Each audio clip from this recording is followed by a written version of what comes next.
You know, if you study people who are at the pinnacle of anything, you recognize that to get there, motivation was maybe 1% of the formula. Maybe.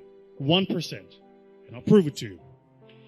If you want to become a world-class bodybuilder, say an IFBB pro, what that takes is you have to train twice a day, 6 days a week. You have to have 8 meals a day. Your calorie intake is regimented. Your meals are pre-planned and pre-cooked. You don't eat according to taste, you eat according to function. So my trainer, for instance, will eat and I'm going, what are you eating? And he's having he'll have chicken that was boiled without salt. And he'll have like half a kilo of it. And what are you doing? He says, I'm taking in protein. He doesn't say I'm eating. He says, I'm taking in protein. For him, it's functional. It's not taste-based.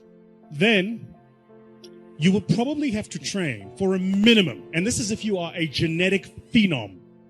You'd have to train for a minimum of 10 years before you could get on a stage and compete at an average level with an average global bodybuilder. Average. Okay. So why am I telling you this? All of us here at the beginning of a new year write these things called New Year's resolutions. And then New Year's resolutions, number 1, make more money. Yeah? Number 2, change my boyfriend. Number 3, get into shape. Yeah? Number 3, get into shape is somewhere in the top 3. So what do? You go to the gym, you get a gym membership. Yeah? You go to the local Nike store and you buy like all of your gym gear. You are motivated. You are inspired. You are going to the damn gym. You go to YouTube, you subscribe to all of the fitness channels. You go to your Instagram, you follow all of the fitness models. You are motivated. You are going to the damn gym. You're going to get in shape. That's what you're going to do. The people you're following on YouTube have been working on for a minimum of 5 years to look like that. So you have the incorrect understanding that after a month of working out, you're going to look like them. So what happens in the first month? You're excited. You go to gym every single month, and you take the pains and your body is sore, but I'm excited. I'm going to gym. Then life happens. Company doesn't make money. You don't make your targets. You fall a bit ill. Something happens. And all of a sudden you stop going to gym for a day. A day becomes 2, 2 becomes a week. Now all of a sudden you've had a gym membership for 3 months and you haven't been in that time. What did you miss? You thought motivation was the formula. Winners don't need motivation. Winners need discipline. Discipline's about getting it done because it needs to get done, not because I feel like it, not because I'm motivated for it. You think Nelson Mandela was motivated to spend 27 years in prison? You think Martin Luther King was motivated to march across the states and proclaim freedom? You think, if you look at people that change the world, they're not doing it because they're motivated. They're doing it because they made a commitment to do it and they disciplined to see it through. Discipline is far more important than motivation, which is why you got to be careful the decisions you make. Because once you make the decision, you have to see that decision through. Like my mentor says, first we make the decisions, then the decisions make us. So you got to be very careful the decisions you make. Be very careful the commitments you make. Motivation, I'm telling you now, is completely overrated. It's important. Don't get me wrong. We meet according to motivation. We feel good, rah-rah. But that'll fade. You need a stronger will and a deeper commitment to see things through. One of my key phrases for the whole day: disciplines work miracles. Disciplines work miracles. And I believe collectively as a group, we're going to kick the competition's butt because we understand how important it is to think, execute, and dominate. Suck it up. Get tough. Suck it up. Get tough. People want to have success. People want to make a lot of money, but they want it to be easy without any challenges. You think it was easy for me to become one of the top 450 basketball players in the world that you never heard of? The only way I made it to the NBA is I was fundamentally sound, I was mentally tough, and I never quit. And even when I wanted to quit, I had people in my life that would make sure I didn't quit. I hired and set out the top 10 motivational speakers, watched all their videos, and I watched them one by one because I understand that if I pay attention to what the best are doing, I could be the best too. I watched game film on Michael Jordan. No matter how much I watched, I couldn't do what Michael Jordan could do. I would watch Magic Johnson. I couldn't do what Magic Johnson would do, but I sat there and had these videos. I watched Les Brown, Zig Ziglar, Tony Robbins, but my wife was scared. I was scared. I called into my office and I said what husbands say. I said, babe, we're going to be okay. Every month the checking account is dwindling. I said, babe, we're going to be okay. Let's start a motivational speaking business. I go to Jerry Sloan and I say, Jerry, I'm trying to make your team, but since we don't scrimmage, I feel like I can't show you what I can do. Go to Corral, hear me clearly, listen to his answer, and it will unlock some mysteries as to how you become the best in the world at what you do over a long period of time. Jerry, I'm trying to make your team, but I feel like I can't show you what I can do. He says, Walter, I already know what you can do, but if you want to make my team, I suggest you listen, follow directions, and execute. Listen, follow directions, and execute. What I didn't realize, even though we didn't scrimmage and practice, throughout practice, we did drills, and he created what I call habits and rituals. Every single day, practice was the same. Every single day, we drilled on fundamentals. Every single day, we worked on the habits and rituals. So even though my mind was floating, even though I was selfish and self-centered, he was conditioning me into the culture through practice of habits and rituals. The reason why I tripled my NBA income in 3 years is because of habits and rituals. Next year, if your name didn't get called to come across the stage, I'm here to tell you they will call your name next year if you go back home and execute habits and rituals. I wanted to scrimmage for me, but Jerry Sloan was getting me ready to play for the Utah Jazz. So every day it was about habits and rituals. Having hot food is about habits and rituals. Great customer service is about habits and rituals. Being the best in the world at what you do, being a pro, is all about habits. The heart of a champion. What does it take to really truly be a champion? Well, it takes more than excuses. It takes more than just giving yourself a pass.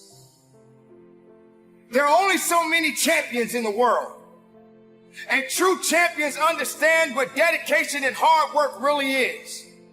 True champions understand if you're going to be a lion, you got to know what it means to go through the jungle.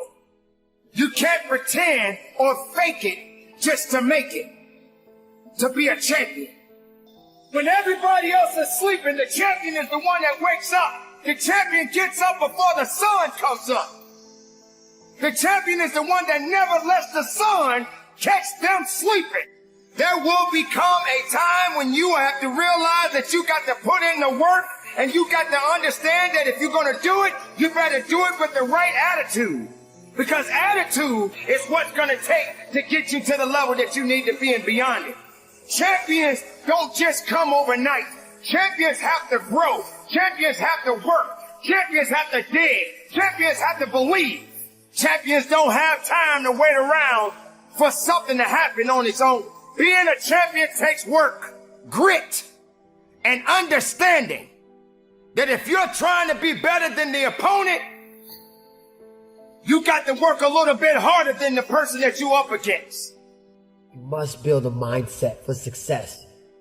A mindset that can endure pain and struggle because it will come. Your mindset will make or break you. A champion has to make significant sacrifices. A champion has to be disciplined. A champion has to be hungry. You got to dedicate everything about you. Train like a champion. Champions understand that discipline is always the key. There is no winning in excuses. There are no victories and giving up. You got to understand within you is greatness. Within you is something that is waiting to be awakened. You are the one that is responsible for this work that must be done. Everyone wants to be great at something. But wanting it and doing something about it and ultimately needing it is going to take work. It's going to take dedication, because procrastination is the assassination of your motivation that would ultimately lead you to your destination. Make sure you understand that you're going to have to put something in it to get something out. A champion does not worry. It doesn't concern themselves about challenges that they have to face. They realize that they have to put in work. They realize that every opponent that they face is an opportunity to go a little farther up that ladder. You're not worthy to be a champion if you don't apply yourself to be one. You're not worthy to hold on to a title if you don't have the integrity and the understanding and the grit and what you need to do to maintain what it means to be a champion.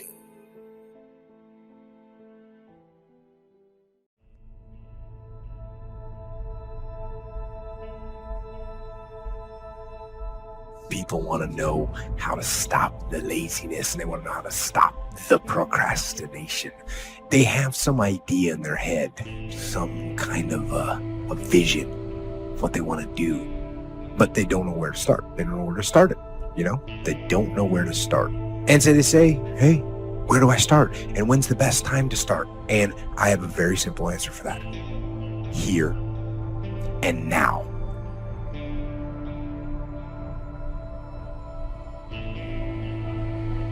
God may be giving you more to work with than what you are working with at this time. You may have far more things that you can potentially do than what you're doing right now. That's why I don't like to hang with low-thinking people, because they'll make you underutilize what God has given you.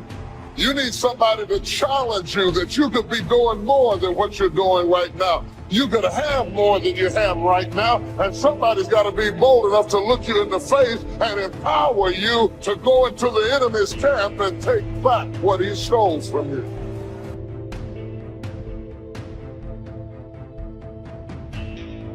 For every time you have a plan, a dream, an aspiration, or a goal, do you know what happens every time you have one of those? This thing comes along called life. Life is hard. It happens to everybody. Life has disappointment. It's got peaks and valleys. You're going to lose somebody you care about one day. That's a valley. Somebody going to close the plant you thought was going to stay open so you could retire. That's a valley. Somebody going to fire you for an unjust cause. That's a valley. Because it's life. You can stop thinking that life fitting to be easy, because I got news for you, it ain't. And those problems you think you've got right now, when do problems really become problems? My problem becomes a real problem when I lose my perspective. My problem becomes a real problem when I give up and I just say, forget it. Your problem becomes a real problem when you start feeling sorry for yourself and have a pity party. Your problem becomes a real problem when you get bitter and you start blaming everybody else for your unhappiness. That's the real problem. Guys and gals, don't give up. Man, if you get to the point where you're kind of weary and you're going, I'm facing struggles at every turn, don't give up. You just need some faith, man. Faith don't make it easy. Faith makes it possible.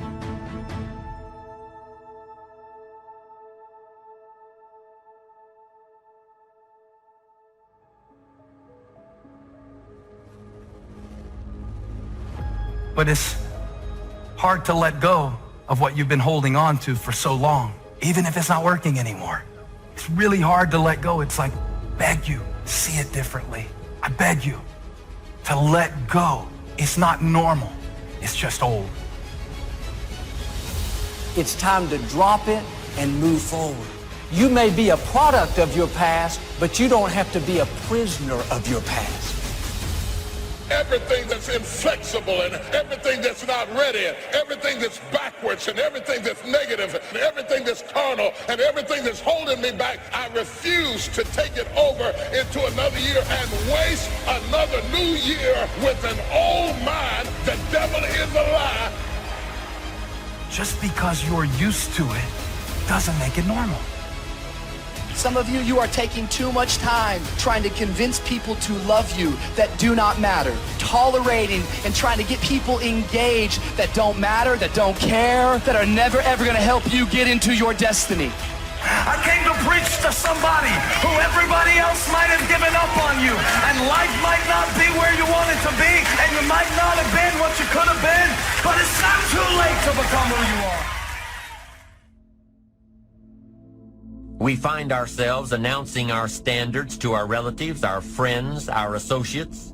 We shout our beliefs and condemn those who believe any differently, but then we don't walk the talk. We end up acting in a way far different from the beliefs we've shouted. This is inconsistent. This leads to a loss of credibility among those who watch us. And more importantly, this leads to a loss of credibility within ourselves. The only thing worse than one who is inconsistent in applying their self-imposed disciplines is one who has never considered the need or the value of discipline at all. So what kind of courage do you have? Is yours sort of floating between depending on the situation? Or do you know the difference between right and wrong for your life? And you've made up your mind. Our mind is the control tower of our life. All of our decisions are there. And the truth is, whatever we are today is the result of what we've been thinking about all those years. As a man thinketh in his heart, so is he. So if you don't like what's going on around you, maybe you should ask yourself the question, what am I thinking about? What do I think about myself? What do I think about other people? What we think about is really what controls us. This is the control tower, that everything else is a result of how we think. And we can't control everybody else in control of all of our circumstances, but we are going to respond to circumstances in one way or the other. And so what you have to ask is this: what is it that determines what I think? This mind of yours controls everything else in your life. Are you satisfied with your life as it is? Are you? Is your life giving you what you want? If you had your life to live over again, could you have done more than what you've done thus far? When I ask audiences that, most people agree, yes, I could have done more. I know I could have done more. I've wasted a lot of valuable time. You're going to lose something, lose money. You can recapture that. Don't lose time. You can't get that back.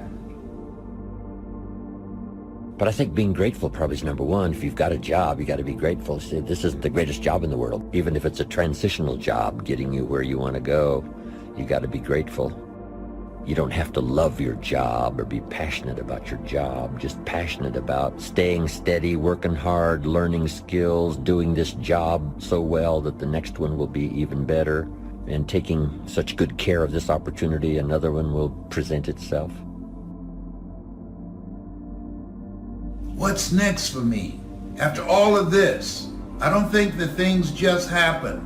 I believe that they happen just. We have a mindset. We don't want to be the same coming out of this. That you want some radical change. That this could be a major defining moment for you. A day that turns your life around. If you have an extreme desire to wish to be successful so you can accomplish all you wish to accomplish, be as generous as you'd like to be as strong as you'd like to be. And I think if you say you have to find your passion, people find that a little bit confusing. Where would I find it, and what could I be passionate about? I guess you could start with saying, I'm passionate about providing unusual success for myself and for my family. Then I think the key is to let what you want to accomplish, let that grow. Where at first this is as far as you can see, but if you'll do that, you could say, wow, maybe I could multiply by 2, by 3, and expand my vision, accomplish a lot more.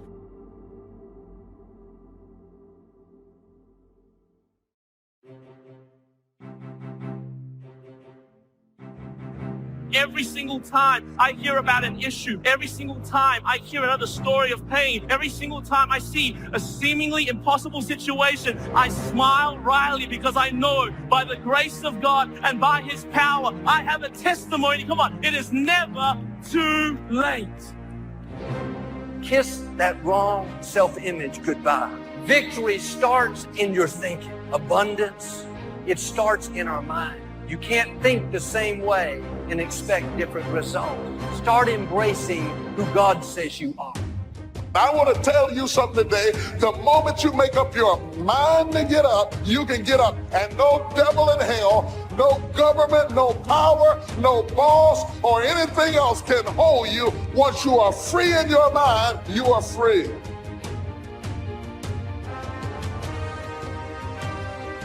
See, many things we don't do because of the fact we want people to like us. There's some necessary losses in life. When you decide acting in your best interest, you're going to lose some friends. Everybody's not going to approve of you. There's some people that won't like you. Who do you think you are? You're arrogant. What do you think you can do? You're selfish. Thanks, I got that.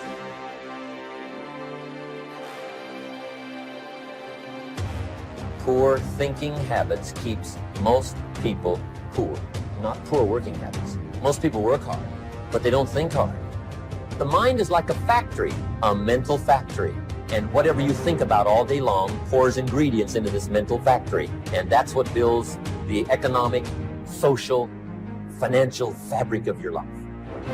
As you think, so you become.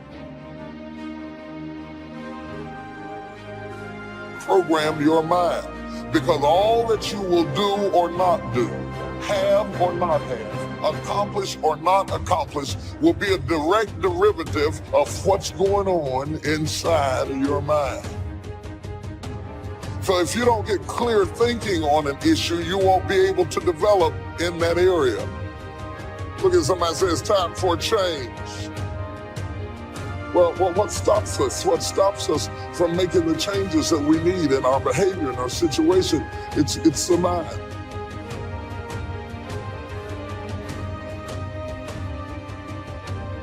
If you keep doing what you've been doing, you're going to keep getting what you've been getting.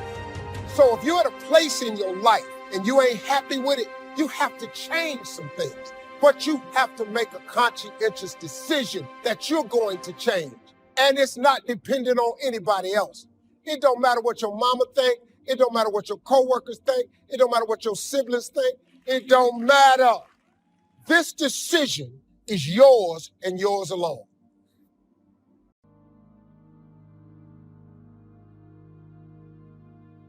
But what we want to do is overcome the emotion, because that's just what's lasting from the event. So you sit a person down, and the moment you sit them down, what do you think the body's going to do? It's going to look for something to recreate that emotion, because that's the person's identity. Are you with me still? Yes. So if I make the person, if I inspire the person to sit there, and they're sitting there, and all of a sudden they're noticing that they're hot, and they're irritated, and their stomach is twisting, and all of a sudden, it's a group of sensations, a group of feelings that they have called all along frustration. But the different sensations, the moment you name it, it becomes an emotion. But what it is just bodily sensations. It's energy that's stuck in the body. So the body is looking to go back to the past. It's believing it's in the past. Are you with me still? So if the person becomes aware that their body is doing that, and like training an animal, allow the body to feel that emotion and then settle it down into the present moment. When you settle it down into the present moment, the body starts to trust the present moment and move out of the past. And there's a release of energy. Then the body goes, well, wait a second, what's going to happen in the next moment? And it starts doing that. And it starts to try and anticipate the future. And you settle the body back down into the present moment. And every time you do that, you're telling the body it's no longer the mind. that you're the mind and your will is getting greater than the program, and all of a sudden you start to lower the volume to that emotion. And when you begin to break the addiction to that emotion, the side effect of breaking that addiction is called joy. It's called freedom. All of a sudden the body's saying, I don't want to be tormented anymore. Now, does that mean you shouldn't grieve over things that you lose? Grieving is a biological process. It's neural pruning. It's a death of circuitry. It's a death of emotions. It's the absence, a void of something in your life. And that's important, but in grief, sooner or later, you got to come to a greater understanding about death, a greater understanding about loss, a greater understanding so that you can adapt to those conditions. Every time I sit with someone and they start complaining about their life, and I let them go for a few minutes, and then I go, oh! You know what I say to them? You only complain about your life when it's not working. And the emotion that you're feeling right now is keeping you connected to the past. You never do this when your life is working. And so I don't have a problem with moving through the stages of emotions. But I also know that what a person really wants more than anything else is to be free. People want to be free. And I have witnessed transformation on every culture, on every skin color, every shape, every size, every age. I've witnessed it.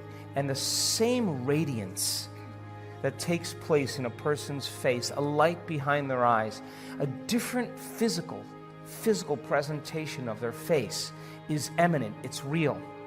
And that person has worked to overcome themselves. And so it's not that we shouldn't feel emotions, we should feel those emotions and feel them completely. And like a child, get over it though.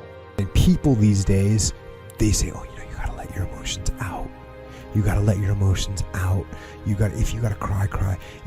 And I understand where that's coming from. And you can get to a point as a person, if there's something that's really traumatic that's happening and all you do is hold it in. And I've seen guys get destroyed over that because they're not expressing the emotions that they have. Right.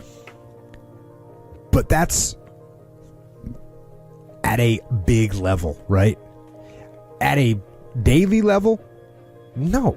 Yeah. You don't express those things. You keep them inside. That's why I say it like that. Like I'm being kind of sarcastic, but at the same time I'm being serious. Yeah. You know, it's just don't let your emotions out and into the world. Yeah. Keep them for yourself. Own them. Yeah. Keep them for yourself. Don't share them with other people if you don't have to. Yeah. Now, again, people are going to freak out that I'm saying this because you bury your emotions. Because that what happens when you when you've got something really traumatic that you bury, then it eats you apart. And I've talked about that. I mean, talking about things that you go through in life and expressing those feelings that you have about them, that's good. Mm-hmm. But what we're talking about is not that. What we're talking about is daily emotions, little ups and downs, little tick marks on your Richter scale. We're not talking about an 8.8 on the Richter scale, right? We're talking about just like little twos. Yeah.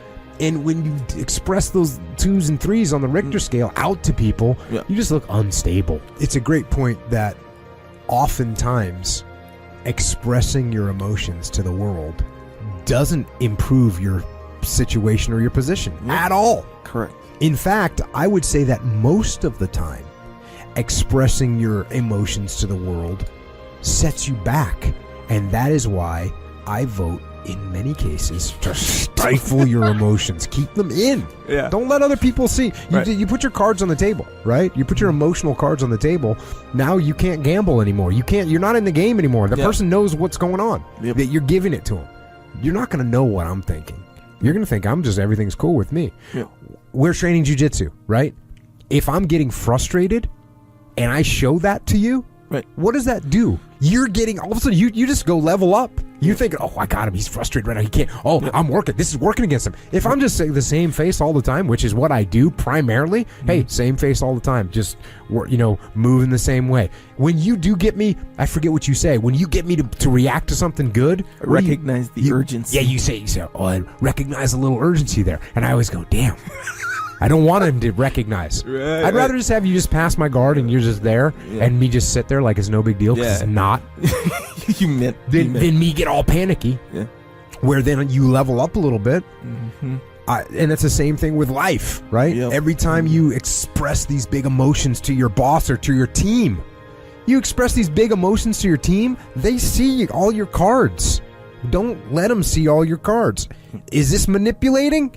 Kind of, right? This is one of those things where people think, oh, transparency. We hear that all the time these days. Transparency. You got to be transparent. No, actually you don't. Yeah, not with that. You don't have to be transparent all the time. Yeah. You have to win the game. You know what? Does the football coach go out and hand his playbook to the other football team? No. He's got to win the game. Yeah, typically no. And that's not how you win the game. So are we, you know what we're doing? We're playing chess. It's emotional chess. You're playing with other human beings. You want to win. Now, if you're winning so that I can take advantage of you, so I can manipulate you and get something from you that you don't want to give me, that's bad.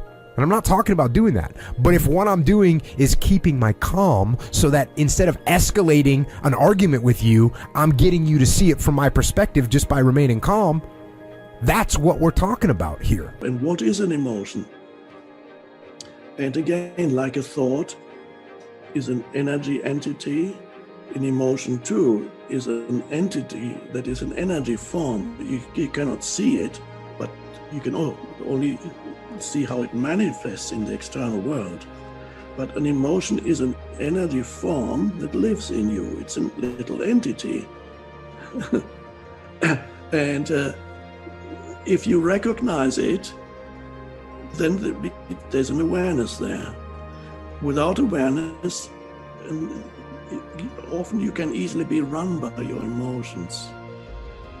And that means the emotion, whether it be, let's say it could be anger, it could be sadness, could be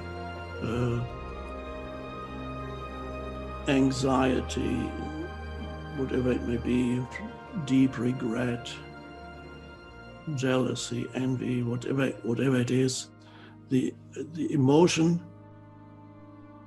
this energy invades, which at first you might feel in the body, it then rises up into your mind, and then it controls your thinking. So when you feel deeply negative, then or angry, then the emotion rises into your mind, and every thought reflects the emotion that you feel, because the emotion is thinking through you. And the emotion is feeding on your thoughts. So the loop happens, the vicious circle. The emotion creates thought, and the thought amplifies the emotion. So in the case of anger, you get more and more angry. The more you think about it, the more angry you get. Until finally you lash out, completely lost. And of course, if it's a child also experiences that. Sometimes some children have temper tantrums, and or they may other very violent emotions. Some children have learned that the only way they can get attention from their parents is by displaying violent emotions, because otherwise parents don't give them attention. So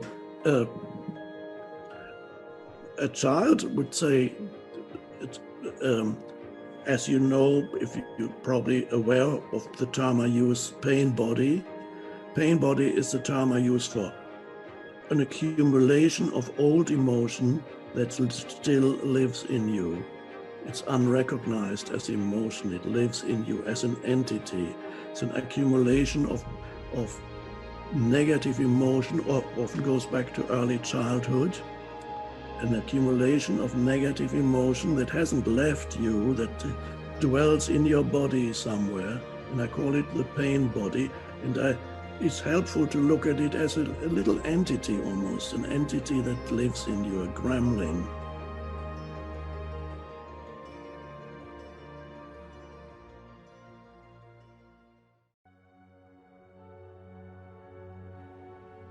Why do I care about influence? I care about influence because businesses are built on people. People have all these weird bugs in the system. They act f***ing weird. Like, people act weird. They act crazy. They act at total odds from what they say they want. To do the job, to live your life, and protect yourself from all of the things that may affect your life. There are people right now that have been told that they're worthless. The next step is being a leader. You have to decide that you want to lead. You have to step forward. That means not being like everybody else in your school. I don't care if you're in 6th grade or you're in college right now. It's being a leader. I've come to learn that there's a huge difference between failing and failure. Failing is like stubbing your toe. You know it happens. It's a verb, you know it's just something you do. But failure is a noun, it's an identity. It's a place of where you stay, and I failed a lot along the way, but I was never a failure because I kept trying, I kept doing it. I understood over time that my value wasn't representative of the things that worked or didn't work.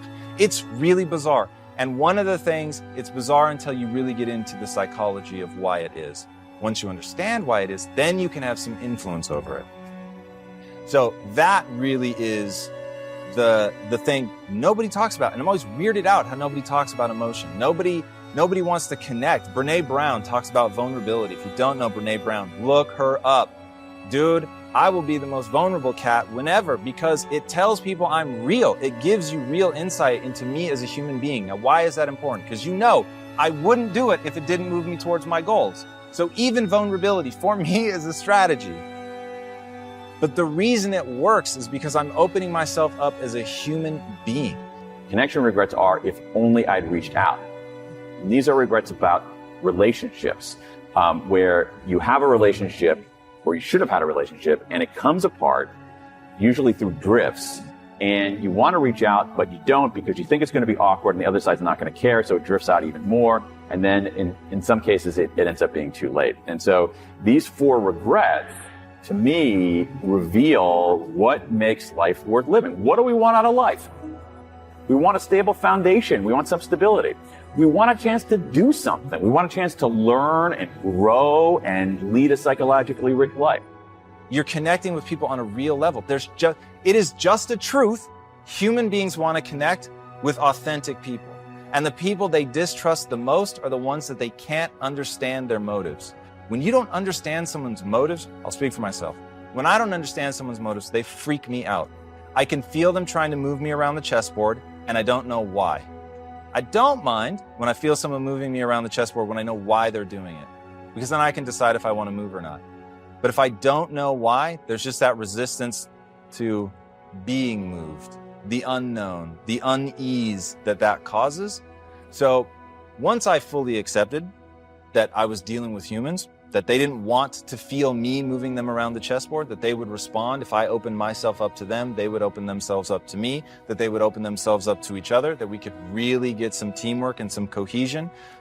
If I hired for compassion, which is it just works in human societies. Humans are a social animal. We want to do the right thing. I'm convinced that most of us want to do the right thing.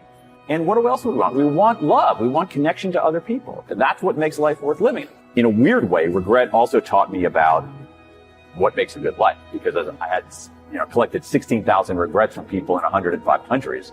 And when they told me their regret, in a sense, they were also telling me about what made life worth living. How do I turn that? How do I take something that feels like it hurts and turn it into progress? This is important. In some ways, it's central. Regret hurts. There's no question about that. But here's the thing. Regret also instructs, and you can't have one without the other. So if you avoid the pain, you don't get any of the learning. So what you have to do is be able to process that pain. And I think there's a way for us to do that, to take our regrets, use them as signals. It was so frustrating because I was chasing an idea of value, not understanding that I was valued to begin with. A crumpled up 20 bill is still 20. It doesn't lose its value when it's beaten up. You have a right to what you're feeling.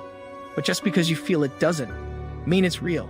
I'm going to acknowledge that I don't like this, but I'm also going to acknowledge that I don't want to stay in this feeling, because if I already have to go through this diabetes, I already have to go through being different. That they want to mount to anything. And they have allowed their emotions and their feelings to get disrupted. And ladies and gentlemen, you allow these things to happen because you're not protecting yourself. So you got to suit up. You got to put on that armor. You got to be a little bit more faithful. You have to understand that there is a purpose behind the purpose. And there is a greater power than you and I. It's not being one of the guys. It's not being part of the pack. It's being different than other people. It's thinking different than other people. It's learning early in life that other people's approval, your friends, your buddies liking everything you do and believing in everything you do is not going to get you where you want in life. It's being a leader. It's being a visionary. It's being unique. It's stepping out. And when you're young, you're going to take criticism for it. You're going to take flack for being different, for not going with the flow, for not drinking with everybody or smoking weed with everybody. Stay away from those things when you're young. Stay away from them when you're old if you can. These are not the practices of people that win. Let everybody else smoke and do drugs and smoke weed and get in trouble and go down that path, and you lead. You step out, you be different, you be extraordinary, and you be proud of the fact that you're different. I already have to go through feeling like a monster. I don't have to beat myself up in my own head. If you get a flat tire on the side of the road, you don't set your car on fire. You deal with the flat tire, but that's what I felt like I was doing, and a lot of people set the car on fire instead of addressing the main issue. They'd build upon it and make it worse. How can I become more than what's happened to me? How can I become more than the circumstance that I hate? But how can I not let the hate towards the circumstance? No matter how you look at things, you can't do it alone. But you better put on that armor. Don't glorify yourself. Because you're only passing through. Suit up that armor. And be about your business. Because that's what we have to do. Don't take your life for granted. Don't feel that you cannot be touched. Because you must know, keep that armor on, carry on, and live strong. And from the bottom of my heart, keep the faith, look up, and conduct your business. The question is, why do we fall? The next thing is you got to work on your self-confidence, right? You got to become more confident. You know when you're listening, it's something you don't have enough of. Self-confidence is the process, listen to me, of keeping the promises that you make to yourself. When you begin to make a promise, I'm going to get up at a certain time, or I'm going to clean my room, I'm going to get a certain grade, I'm going to study, I'm going to do something, deliver on the promise you make to yourself. Not what you promise your parents or you promise your friends, what you promise you. When you begin to stack what you promise yourself and you deliver on it, you begin to build a reputation with yourself that you can trust you, and that will serve you the rest of your life when you trust and you like you. That's self-confidence. Keep the promises you make to yourself. The next part is start to work on your self-worth, your identity, which is different than just your confidence. Self-worth means I deserve this. I'm worth this. And that comes from doing the hard work. That comes from being unique. It comes from noticing it when you're a leader, noticing it when you do things other people don't do, noticing it when you turn away from bullying somebody and you're the kind one, or you interrupt someone who's bullying and you stop it. I can't control me. You know, sometimes we get addicted to. This like making everything beautiful, making everything like amazing, and sometimes we have to be real. Some situations do suck, they do, and we have to allow them to suck and not invalidate the fact that it does suck. My job is to not let my mind take over. And that's when I win and when I lose and everything in between. You have a choice between what you think and what you do, and that choice is everything is everything.